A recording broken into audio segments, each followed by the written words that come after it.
이 영화 타이타닉을 제작한 제임스 카메론 감독이 이런 이야기를 했어요. 타이타닉은 인생의 은유입니다. 우리 모두는 지금 각자의 타이타닉에 타고 있습니다. 라는 이야기를 했습니다. 다시 말하면 우리 인생은 타이타닉 배와 같다는 거죠. 잔잔한 물살을 가르면서 순조롭게 항해를 하고 있다고 우리 생각할 수 있지만, 우리 인생에, 우리의 삶의 어느 한 부분이라도 손상을 입게 되면요, 나머지는 굉장히 강력하고 강할지 모르지만 어느 한 부분이라도 손상을 입게 되면은 그것이 우리 인생에 영향을 미쳐서 문제가 생기고 우리 인생이 침몰할 수 있다라는 의미예요. 자, 그렇다면 그 한 부분이 어떤 부분일까요? 뭐 여러 부분이 있겠습니다만은 하나님은 우리에게 그것은 바로 정결함, 좀 더 구체적으로 정직함이라고 하는 이 부분이 너의 인생에서 손상을 입게 되면 너의 인생이 무너질 수 있다라고 말씀하시는 거예요. 요즘 현에 우리가 흔히 유행하는 말, 사생활이라는 말이 있죠. 여기 근처에 보니까 사생활이라고 하는 식당도 있더라고요. 사생활. 아유, 내 사생활이니까 신경 끄세요. 내가 뭐 누구한테 피해 준 거 있어요? 라고 우리는 말하기도 합니다. 과연 그럴까? 우리의 개인 사적인 일이 공적인 일에 영향을 미치지 않는가라는 사실입니다. 우리가 교회 또 혹은 가정 또 직장 이런 여러 가지 일들이 이렇게 연결되어 있는데 그런 연결되어 있는 것들이 서로가 영향을 미치지 않느냐라고 하는 것입니다. 그렇지 않다는 거죠. 왜? 우리는 연결되어 있기 때문에 우리는요, 따로 탁탁탁 자를 수 없기 때문에 분리될 수 없는 인간입니다, 우리는. 그러니까 하나님을 찾는 믿음 따로, 가정이나 직장 생활 따로, 저는 가능합니다 라고 말할지 모르겠습니다만은 그렇지 않다는 거죠. 여기 나오면 정직. 그래서 성경이 우리에게 말해준 정직의 정의를 제가 좀 정리해 보니까 이런 겁니다.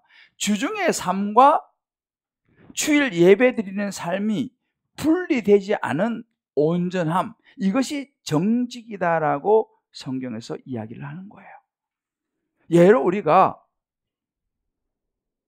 집에서는 각자 따로 살면서 밖에 나와서는 부부처럼, 부부이죠, 부부처럼 행동하는 그런 가정을 우리는 쇼 윈도우 부부라고 말하지 않습니까?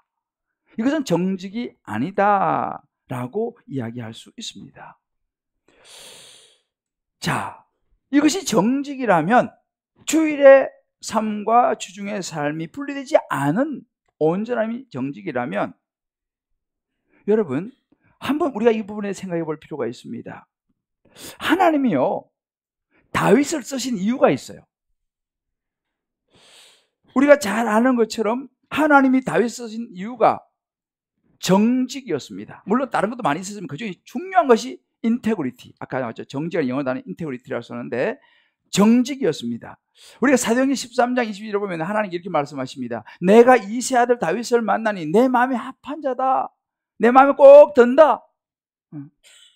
내가 그로 인해서 내 일을 다 내가 펼치겠다라고 말씀하신, 내 마음에 든다라고 한 이유가 뭐냐 하면요, 성경에 보면 다윗의 여러 중에서 중요한 한 가지 시편 78편 72절에 나옵니다. 저는 이 구절을 굉장히 좋아하고 제 목양의 아주 중요한 키워드로 이걸 생각하는데요, 이 애처가 그 마음의 성실함으로 기르고, 여기 성실함은 인테그리티입니다.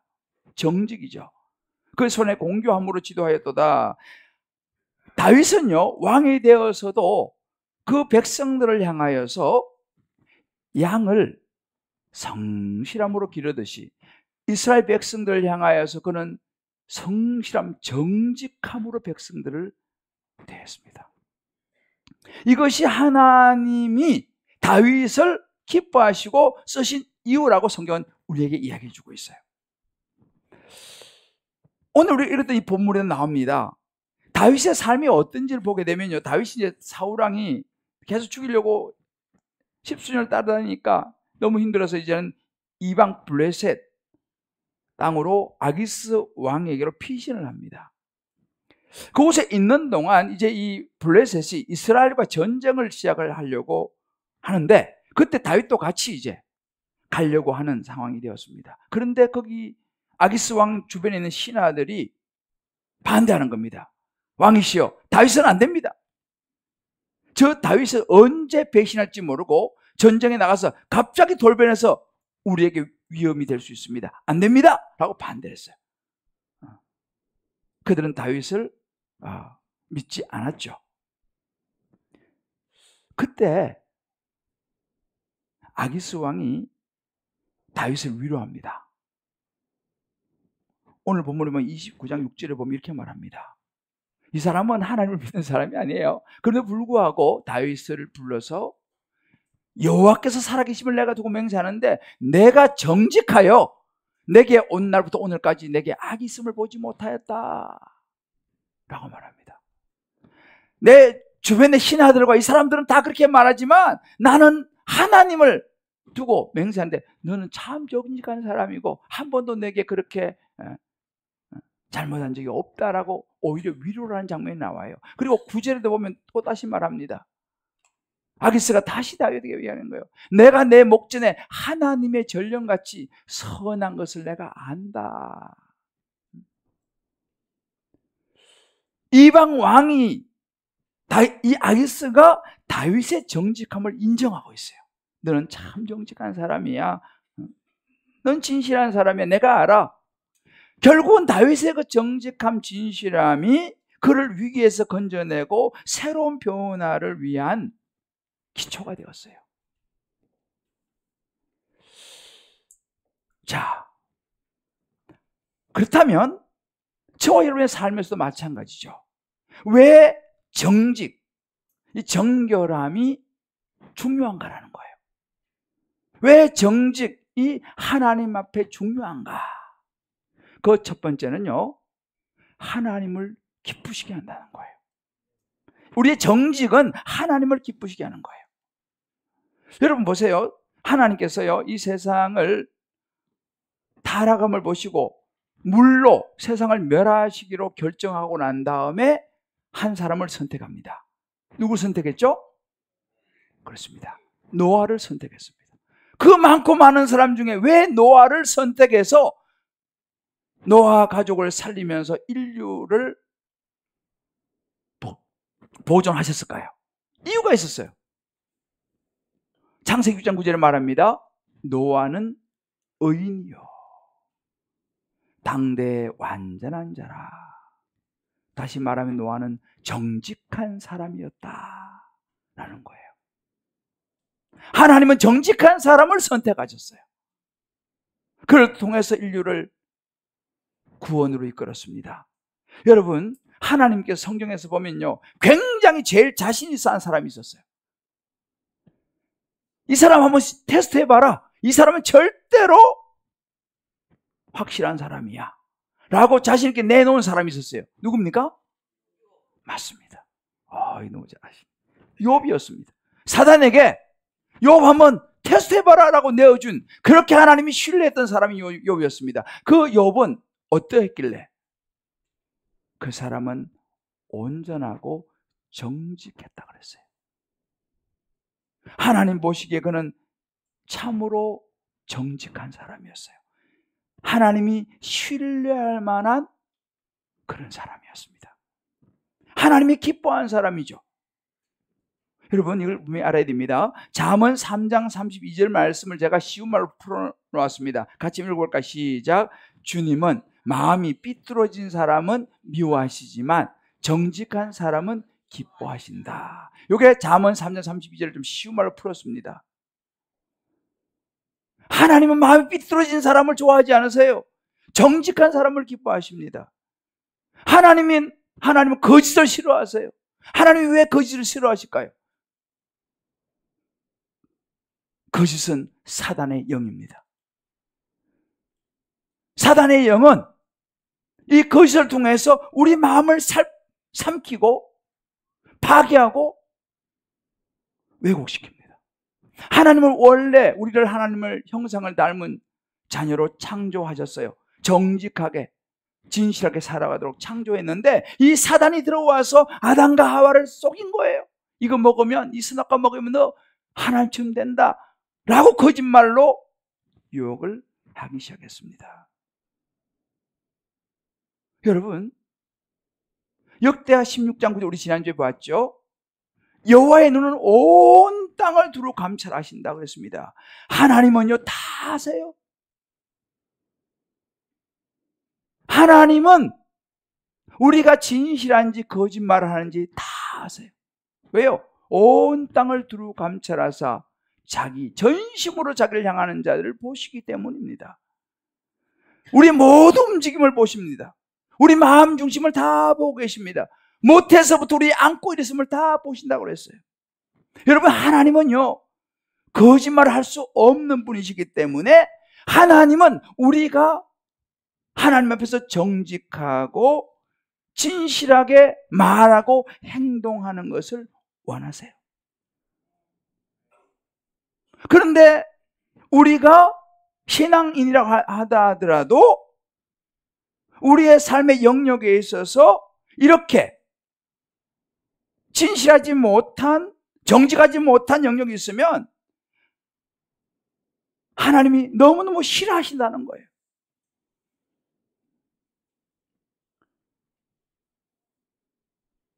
왜 우리가 정직하게 살아야 하느냐? 자, 우리 좌우 한번 서로 축복하십시다. 그것을, 정직을 하나님이 기뻐하십니다. 여러분, 그런 사람을 하나님이 쓰세요. 그런 사람을 하나님이 쓰세요. 정직한 사람을 하나님이 쓰십니다. 두 번째로, 왜 우리가 정직이 하나님께 이렇게 중요하냐? 다른 사람에게 영향을 미칩니다. 이 정직은 복음의 통로가 되기도 하고 복음을 막는 통로가 되기도 합니다. 우리가 정직하게 살든 그렇지 않게 살든 주변 사람에게 영향을 미치게 되어 있어요. 이것은요. 자, 그러면 주변에 가장 가까운 주변이 누구죠? 가족입니다. 여러분, 정직이 왜 중요하냐면요, 잠언 20장 7절 말씀에 이런 구절이 있습니다. 온전하게 행하는 자가 의인이라 그의 후손에게 복이 있느니라 그랬습니다. 보세요. 우리 자녀가 복을 받기를 원한다면 여기서 온전하게 행하는 자는 정직한 사람, 정직하게 사는 사람의 의미입니다. 그러니까 내 자녀가 복을 받기를 원한다면 내가 하나님 앞에서 정직하게 살아야 될 줄을 믿습니다. 주님 그렇게 말씀하시는 거예요. 너 자녀가 축복받기 원하냐? 너 정직해라. 잠언 11장 11절에 이렇게 말합니다. 성읍은 정직한 자의 축복으로 인하여 진흥하고, 이 말은 진흥이라면 좀 어려운데 그냥 진짜를 빼면 쉬워요. 성읍은요, 동네는요, 정직한 사람들이 많으면 흥한다 이렇게 했어요. 이 잠실 있잖아요. 흥하려 그러면요, 정직한 사람이 많아야 될 줄을 믿습니다. 이 도시가 흥하려면 정직한 사람이 많아야 되는 거예요. 나라도 마찬가지입니다. 잠언 13장 34절에 보면 공의는 나라를 영화롭게 하는 거예요. 그러니까 나라가 잘 되려면요, 나라에 정직한 사람이 많아야 되는 거예요. 지도자들 중에서 정직한 사람이 많아야 되는 거예요. 그러면 나라가 잘 되는 거예요. 요즘 거짓말하는 사람이 너무 많아요. 그러니까 어지럽습니다. 나라도 그렇고 요즘. 교회도 마찬가지입니다. 좋은 교회가 되려면요, 교회가 부흥하려면요, 교회에 정직한 사람이 많아야 되는 거예요. 목사부터 정직해야 되고, 우리 장로님, 권사님, 우리 성도님들이 정직하게 되면요, 우리 교회는 저절로 부흥하게 될 줄 믿습니다. 이게 하나님의 원리예요. 왜요? 우리 모습을 보고 사람들이 교회 올 거 아니겠어요? 아유, 저 교회 가면 목사도 거짓말하고 뭐 다른 사람들이 다 그냥 사기꾼만 있는 것 같아. 그러면 이 교회 절대 부흥할 수 없습니다. 우리의 삶의 메시지이기 때문에 그런 거예요. 여러분, 우리가요, 신앙생활 하면서요, 늘 주변 사람들을 생각해야 됩니다. 요즘 교회 다니는데 안 다니는 사람 굉장히 많아졌어요. 그죠? 가난한 신자라 그러잖아요. 안 나가는 신자. 왜 그렇습니까? 그들 중에 많은 경우가 예수 안 믿는 사람보다는 예수 믿는 사람한테 실망하고 실족해서 안 가는 분이 굉장히 많습니다. 그 중에 또 한 사람이 목사예요. 목사한테 실망해가지고 안 가는 사람도 많이 있어요. 왜 우리가 정직하게 살아야 되느냐? 다른 사람에게 영향을 미치기 때문에, 복음에 영향을 미치기 때문에, 나 때문에 예수 안 믿는 사람이 있으면 안 되잖아요. 나 때문에 실족하는 사람이 있으면 안 되잖아요. 물론 이렇게 말하는 저도 참 늘 두렵습니다. 혹시 나 때문에. 그런 이야기를 들으면 참 마음이 힘들어요. 우린 정직해야 되는 이유가 여기 있습니다. 세 번째는 뭐냐면요, 정직은 우리의 삶을 복되게 만들어줍니다. 잠언 11장 5절 6절 이렇게 말합니다. 완전한 자의 공의는, 정직한 자의 공의는 자기 길을 곱게 한다는 거예요.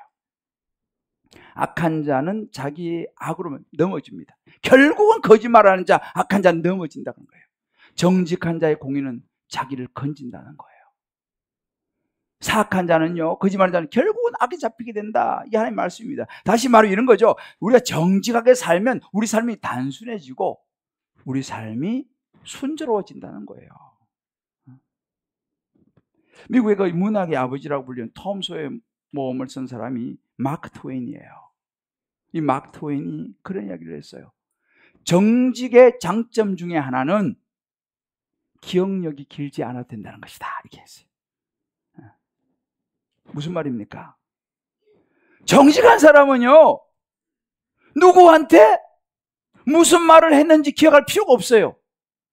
왜? 항상 정직을 말하니까, 진실을 말하니까. 그런데 그렇지 않은 사람은요, 이 사람한테 가서 이 말하고 저 사람한테 저 말하고, 그러면 이게 헷갈리잖아. 기억을 해야 되잖아. 거짓말도 일치해야 되니까 신경을 쌓인다는 거예요. 내가 요 사람한테 이런 말 했다면 저한테 똑같이 말을 해야 되는데,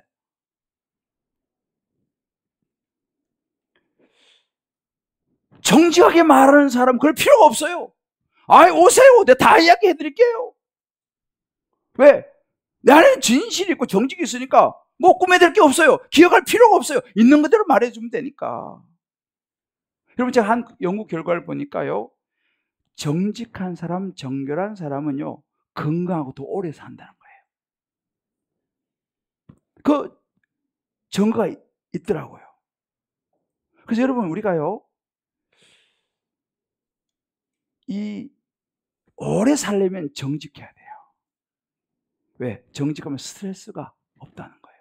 물론 정직해도 스트레스가 있긴 있어요. 야, 너만 잘났냐? 뭐 이러면서 정직하게 살아가려면 또 힘들 때도 있지만, 그럼에도 불구하고 정직하게 살아가는 것은 우리에게 스트레스가 적기 때문에 오래 산다는 거예요. 자, 우리 좌우에 한번 서로 축복하십시다. 오래 살고 싶으면 우리 정직합시다. 근데 여러분, 이 복, 우리가 받는 복 중에 하나가 뭐냐면요, 이 정직의 장점 중에 하나는요, 자신감이에요. 자신감. 숨길 게 없어요. 그런 사람은 두렵지 않습니다. 왜? 보이는 게 전부기 때문에. 이거 사실이기 때문에. 그죠? 자신감이 있어요. 여러분, 요한 1서 3장 20절 이렇게 말합니다. 사랑하는 자들아, 만일 우리 마음이 우리를 책망할 것이 없으면 하나님의 담대함을 얻는다 그래요. 진실한 사람, 정직한 사람은요, 아무나 다 이야기할 수 있어요. 오세요. 그러나 정직하지 못한 사람, 진실하지 못한 사람은 뒷담화하는 거예요. 왜? 누가 들으면 이거 탄론하면 안 되잖아요. 하나님의 진실하고 정직한 사람은요, 뒷담화할 필요가 없어요. 그냥 이야기하면 되는 거예요. 사실 이야기하면 되는 거예요. 그러니까 우리가요, 얼마나 담대한지 몰라요. 우리의 영이, 성령의 열매는요, 담대함입니다. 담대함은 진실함에서 나오는 거예요. 저는 이번에요, 원파렘 목사님 이제 오셔서 부흥하면서 제가 참 은혜 많이 받았어요. 정말 이것저것 은혜 많이 받았는데, 그 중에 하나가 뭐냐면 이분 굉장히 자신 있으시더라고요. 자신 있어요. 조금도 주저함이 없어요. 뭐 이런저런 얘기하면 팍팍 던지시는 거예요. 그 힘이 어디서 나오겠어요? 지금까지 목회에 오시면서 정직하게 목회에 오신 거예요. 하나님 앞에서 정직하게 목회, 그러니까 뭐 얼마나 자신감이 충천한지 몰라요. 야, 하나님 나도 저렇게 자신감 있는 하나님 목회하게 해주십시오. 그리고 어떻게 해요? 정직해야지. 숨길 게 없어야지. 모든 사람은 오해할 권리가 있다.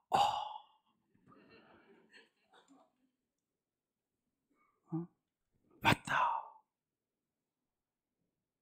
하나님이 다 아시는데 변명할 필요가 없다는 거예요. 자신감 아니겠어요?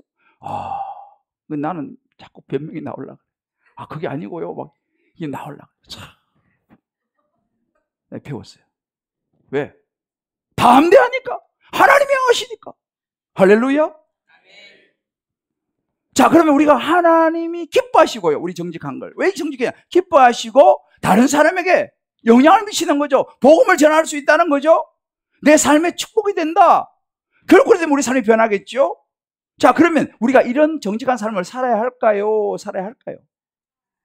살아야죠. 어떻게 하면 이런 정직한 삶을 살아갈 수 있을까요? 성경 우리에게 단순하게 이야기합니다. 이렇게 정직한 삶을 살기 위해서 어떻게 되냐? 그 첫 번째는요, 항상 진실을 말해야 돼요. 잠언 12장 22절 이렇게 말합니다. 거짓 입술은 여호와께 미움을 받아도 진실하게 행하는 자는 그 기뻐하심을 받느니라 그랬어요. 하나님은요, 여기 진실하게 행하는 자, 요 말의 구체적 의미는 진실을 말하는 자의 의미가 있어요. 하나님은요, 진실을 말하는 자를 기뻐하세요. 여러분, 정직은요, 모든 관계의 기초입니다. 출발입니다. 왜 그러겠습니까? 관계에 있어서 정직함이 없으면요, 그 관계는 깨져버립니다. 왜요? 진실과 신뢰는 함께 가는 거예요. 근데 내가 진실하지 않은 것이 탄로가 나버리면 누가 나를 믿겠습니까? 그럼 관계가 끝나는 거예요. 진실과 신뢰는 같이 가는 것입니다. 예를 들어서요, 요즘 시대에 참 안타깝죠. 이혼이 많이 늘어났어요. 자, 왜 오늘날 이혼이 많이 늘어날까? 잘못된 이유로 결혼하기 때문에 그런 거예요. 야, 이 사람 보니까 성적인 매력이 있어. 결혼합니다. 이 사람 보니까 이 사람하고 살면 참 편리할 것 같아. 난 너무 잘해주네. 선택합니다. 이 사람 돈이 많아. 이 정도 돈이면 난 잘 먹고 살아서 선택합니다. 이 사람은 안정감이 있네. 정말 안정감이 있어. 이 사람 왠지 그냥 뭔가 끌려. 여러분, 그래서 그걸 사랑의 이름으로 결혼을 합니다. 그런데요, 결혼해서 보니까 성적 매력 있는 게 좋은데 너무 많은 여자들을 사랑하네. 바람을 피워놓은 거예요. 잘생겨가지고. 돈이 많은 줄 알고 결혼했는데 결혼하고 보니까 사기당했는데 돈이 없네? 나 되게 잘해주는 막 자상함, 안정감을 느껴서 결혼했는데 결혼 딱 하자마자 잘해주질 않네? 갑자기 휠이 꽂혀가지고 막 했는데 결혼하면서 휠이 사라져버리네? 이게 뭐예요? 쏘겠다 이거예요. 그러면 신뢰가 깨져버리죠. 그렇게 깨지는 거예요. 여러분, 사랑하기 때문에 결혼한 것도 중요하지만요, 우리 젊은이들 계시면 잘 들으세요. 우리 자녀들도 있는 분들 잘 들으셔야 돼요. 그 사람이 얼마나 진실한 사람인가를 알아봐야 돼요. 그 사람이 얼마나 성실한 사람인가를 알아봐야 돼요. 언제? 결혼하기 전에. 그렇지 않으면 반드시 낭패를 보게 돼요. 목사님, 그럼 뭐 진실하고 성실하지 어떻게 압니까? 볼 땐 다 그래도 진실하고 성실해 보이는데, 그 성경에서 보면요, 사람이 관계 속에서 거짓말하는 방법이 여러 가지가 있어요. 그 거짓말 방법이 성경에 이야기하고 있습니다. 그 중에 하나가 뭐냐면 대놓고 거짓말하는 사람이 있어요. 대놓고 절대 이렇게 하면 안 돼요. 대놓고 거짓말하는 사람. 또 어떤 사람은 아첨으로 막 살살살 거리면서 거짓말, 귀 맞춰주면서 거짓말하는 사람이 있어요. 어떤 사람은요 약속을 어기는 거짓말하는 사람이 있어요. 어떤 사람은요 침묵으로 거짓말하는 사람이 있습니다. 침묵으로. 어떤 사람은요 나한테 유리한 말만 하는 사람이 있어요. 요즘 뭐 유튜브 많이 나오잖아요. 그걸 악마의 편집이라 그래. 앞에 말을 싹 빼고 내가 나한테 유리하고 말고만 딱 꺼내가지고 탁 하는 사람. 이런 정직하지 못한 행동과 말하는 사람, 이거를 반드시 결혼하기 전에 알아봐야 돼요. 너무너무 중요합니다. 진실한 사람, 진실을 말하는 사람, 에베소서 4장 15절 이렇게 말합니다. 오직 사랑 안에서 참된 것을 하여 범사에 잘. 여기서 참된 것이 뭐예요? 뭐든지 진실하게 말하는 사람.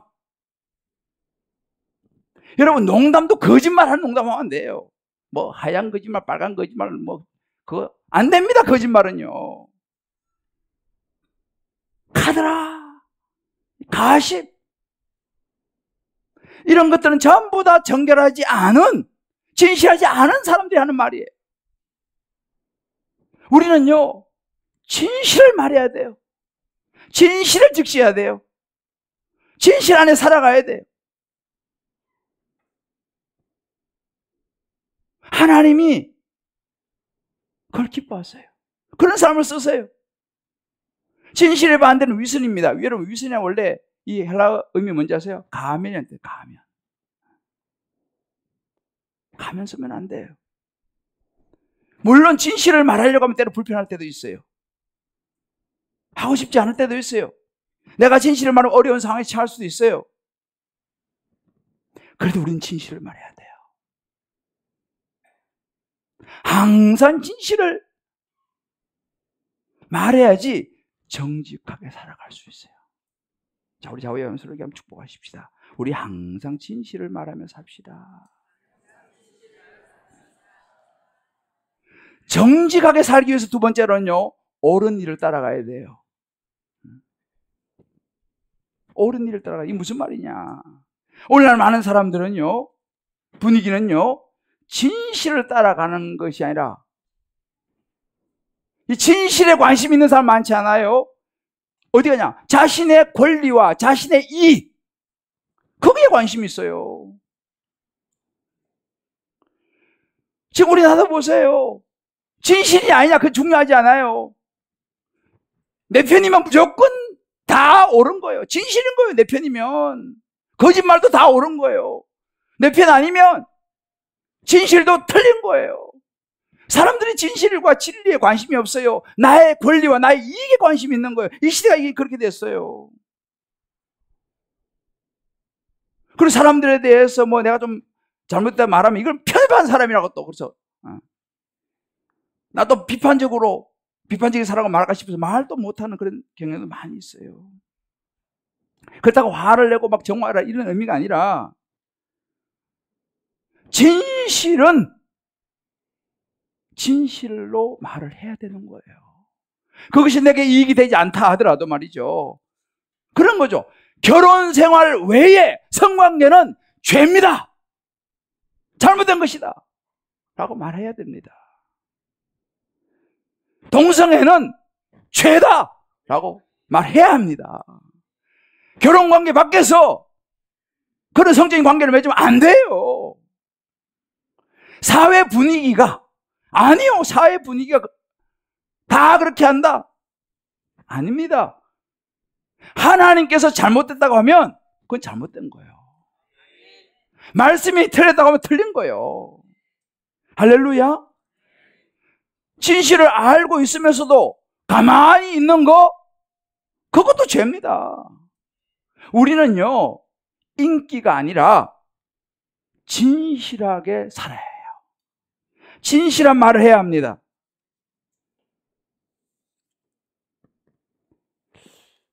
고린도서 13장 8절 이런 말씀이 있어요. 우리는 진리를 거슬러 아무것도 할 수 없고 오직 진리를 위할 뿐이다 그랬어요. 자, 그러면 진리가 뭐냐는 거예요. 옳은 일을 따른다는 것은 막 목소리만 막 고함 지르는 게 아니에요. 저처럼 이렇게. 진리는요, 성경이 말했습니다. 나는 곧 길이요 진리요 생명이라고 그랬어요. 예수 그리스도가 진리입니다. 할렐루야. 예수 그리스도의 말씀이 진리입니다. 사람이 말이 진리가 아니에요. 분위기가 진리가 아니에요. 다 그렇다. 그게 진리가 아니에요. 99명이 다 그렇다. 그게 진리가 아니에요. 이 진리를 우리는 따라가야 돼요. 이게 내게 도움이 되냐 아니냐? 그것도 아니에요. 예수 그리스도의 말씀을 따라가야 되는 거예요. 세 번째는요, 올바른 친구를 선택해야 돼요. 우리가 정직함을 유지하려면요, 우리는 누구와 많은 시간을 보내느냐가 되게 중요해요. 우리가 많은 시간을 보내는 그 사람들은 진실한 사람이에요.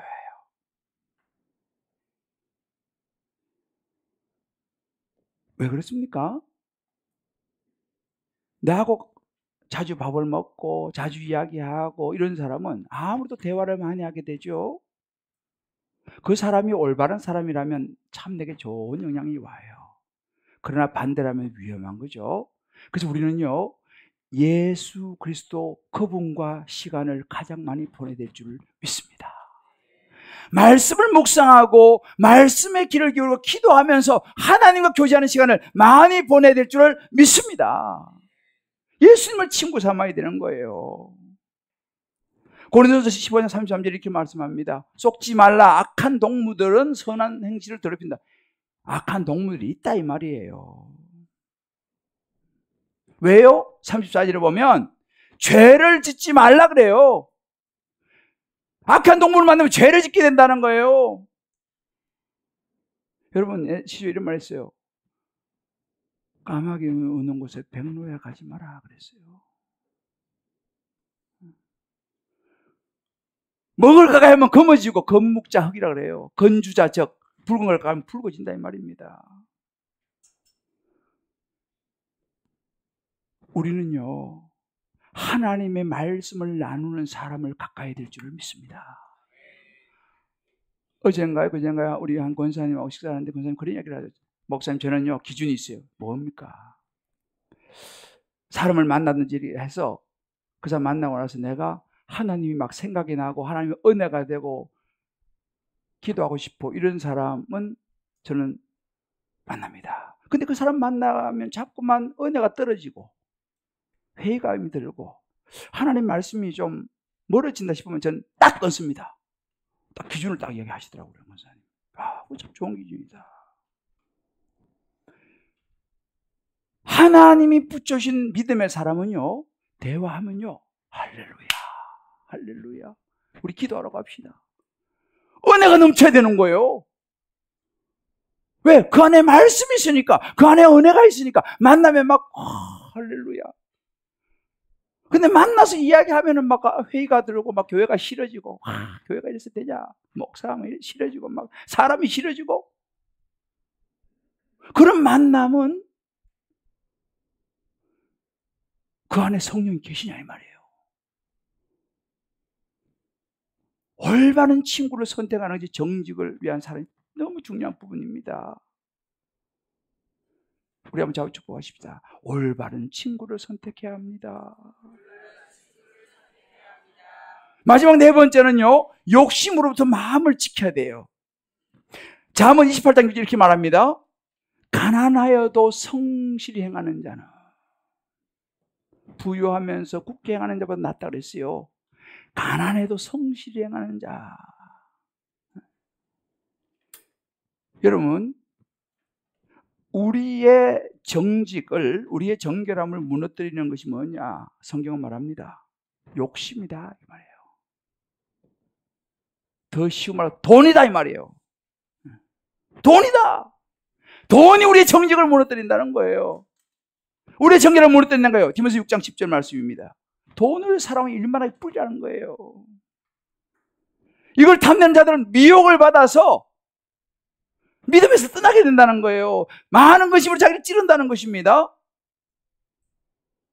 돈 자체가 나쁜 건 아니에요. 저도 돈 좋아해요. 그러나 여러분, 결국은 돈에 휩쓸리면 정직하지를 못하게 돼요. 진리와 진실이 돈보다 중요하면 진리와 진실을 잡지만 돈이 진리와 진실보다 더 세지면요, 우리는 돈을 선택하게 되고 정직하지 못하게 됩니다. 마음을 지켜야 되는 거예요. 우리의 생각을 지켜야 됩니다. 우리의 어떤 듣는 소리를 분별해야 됩니다. 매체를 분별해야 됩니다. 무조건 받아들이면 안 돼요. 세상에 거짓말이 얼마나 많은지 몰라요. 정말. 그런데 그 모든 거짓말의 출발이 어디 있습니까? 이번에 우리 원판이 목사가 어디서 그러더라고. 국회에 가면 기독교인이 129명인가 있는데 예수님 사랑하기보다는 배지를 사랑하는 사람들이 더 많은 것 같더라. 이렇게 계시더라고. 왜 예수 믿는 사람이 정직을 행하지 않느냐? 그런 이야기를 하셨어요. 쿼트, 인용이에요, 인용.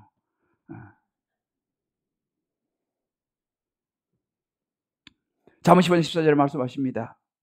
현명한 사람은 명철한 자의 마음은 지식을 요구하고 미련한 자의 입은요 미련을 즐긴다 그랬어요. 이게요, 미련한 자의 입, 진실하지 못한 사람의 입은요 그걸 또 즐겨요. 여러분, 죄를 짓는 거요, 그 미혹하는 건 달콤합니다. 여러분, 좋은 이야기보다 안 좋은 이야기가 재밌어요. 달콤해요. 죄의 특성은요, 같이 짓고 싶어요. 그래서 제가 어릴 때 있잖아요. 시골에서 왜 여러분들 서리 같은 거 하잖아요. 복숭아 서리하고 뭐 사과 서리. 이거 하면 친구들이요 꼭 다 같이 가자고 그래요. 그 서리하러 다 빠지면요 왕따 당합니다. 왜요?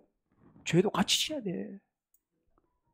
다 같이 지어야지 친해지. 죄를 같이 지면 굉장히 친해집니다. 왜? 진짜 죄를 같이 지면 굉장히 친해집니다. 왜? 너도 지고 나 서로 보호를 해줘야 죄를 같이 지었으니까. 죄는 그런 특성이 있어요. 죄가 그렇게 재미있습니다. 달콤합니다. 넘어지면은 그 다음부터는 떨어져 버리는 거예요. 사랑하는 성도 여러분,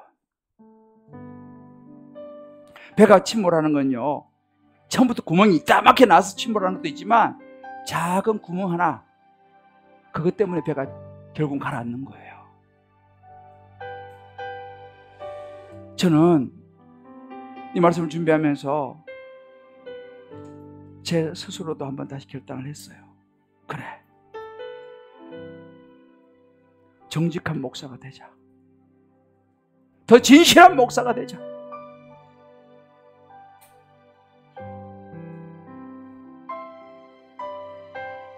지금까지 살아오면서 저도 정리하지 못할 때가 없지 않았겠어요?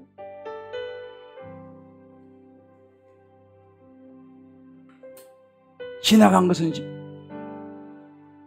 이번에 우리 그 목사님, 복음이라는 것은 과거에 매는 것이 아니라, 오늘 아까 우리 집사님도 과거에 매는 것이 아니라, 지나간 것은, 오늘 이전의 것은 다 하나님 앞에 회개하고 날려버리고 지금 이 시간부터 하나님, 내가 정직하게 살기를 원합니다.